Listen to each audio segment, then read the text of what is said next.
Assalamualaikum warahmatullahi wabarakatuh. Selamat pagi, selamat beraktivitas, sehat selalu tentunya. Jumpa kembali di channel Sobat Kebun 14 bersama Kang Igor.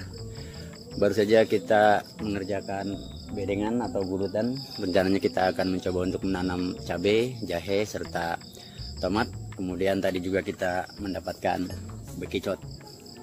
Kita manfaatkan sebagai asam amino. Apa itu asam amino? Lanjut coba. Cara asam amino tidak terlepas dari yang namanya protein. Asam amino juga merupakan salah satu senyawa organik yang terbentuk dari hasil proses metabolisme unsur-unsur primer seperti karbon dan oksigen yang dapat diserap melalui udara, tanah, serta air. Kemudian unsur-unsur primer tersebut membentuk karbohidrat melalui proses fotosintesis dan menggabungkan keduanya dengan nitrogen sehingga terbentuklah asam amino.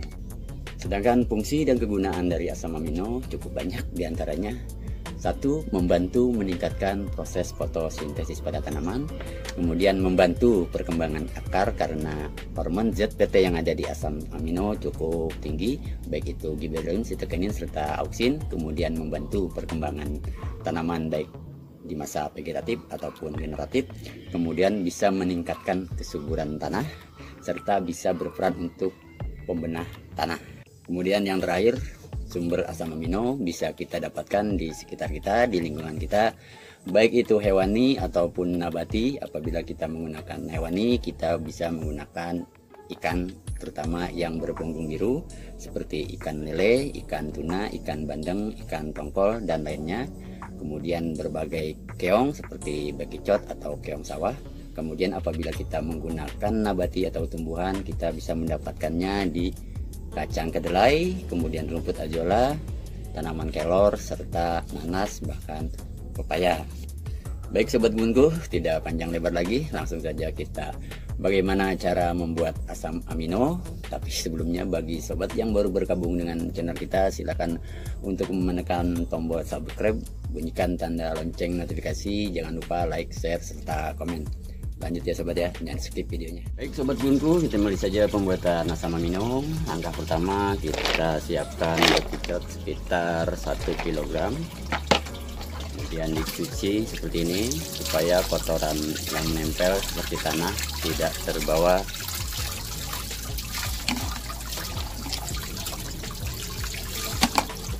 Kemudian langkah selanjutnya, kita pisahkan cangkang dengan dagingnya ya.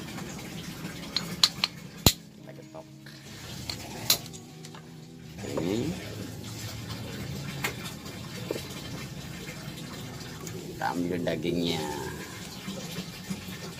Kemudian langkah selanjutnya, kita haluskan daging bekicot. Bisa di blender, bisa juga dicacah selembut-lembutnya.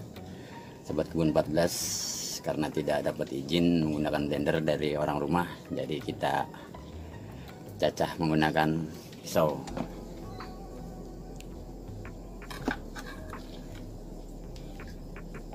Langkah selanjutnya atau bahan berikutnya, kita siapkan pepaya muda. Karena selain mengandung unsur asam amino, pepaya muda juga getahnya bisa membantu untuk melunakkan daging bekicotnya. Kira-kira 200 gram kita potong.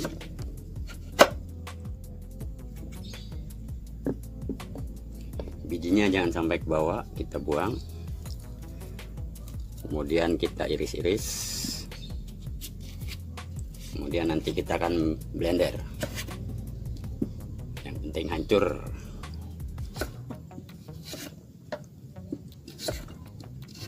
Bahan berikutnya, kita siapkan gula merah sebanyak 1 kg atau 1:1 dengan bekicot. Bisa juga dengan menggunakan molase ataupun gula merah tebu, gula merah aren, yang penting banyak mengandung glukosa.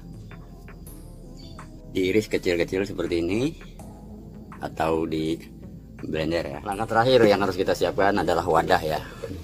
Seperti ini, kita menggunakan toples, bisa juga menggunakan rigen, bisa juga menggunakan botol air mineral, yang penting terbuat dari bahan plastik. Kemudian usahakan menggunakan selang supaya kita tidak repot membuka tutupnya tiap hari. Semua bahan telah siap, kita langsung saja dicampurkan ya semua bahan. Kita masukkan bekicot, kemudian gula merah, kemudian pepaya muda. Lah di blender. Kalau pepaya muda boleh di blender.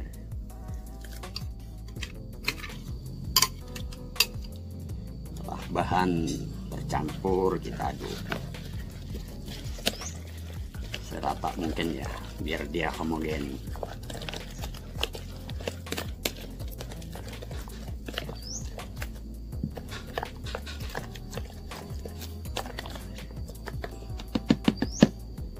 Kemudian kita tutup rapat.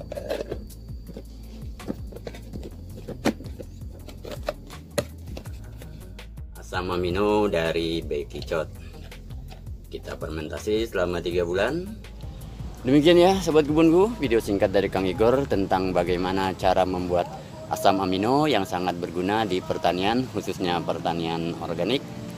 Untuk video penutup, kita akan coba mengaplikasikan asam amino baik ke lahan yang masih diolah ataupun ke tanaman seperti cabai, terong, bahkan anggur serta jahe. Terima kasih, semoga bermanfaat. Salam petani Indonesia, salam organik. Assalamualaikum warahmatullahi wabarakatuh. Asam amino bagus sekali diaplikasikan pada saat kita mengolah lahan seperti ini dengan cara disemprot atau dikocor juga bisa. Juga bagus diaplikasikan ke tanaman seperti ini, cabai. Kita semprot bawahnya, perakaran semua. Tanaman anggur.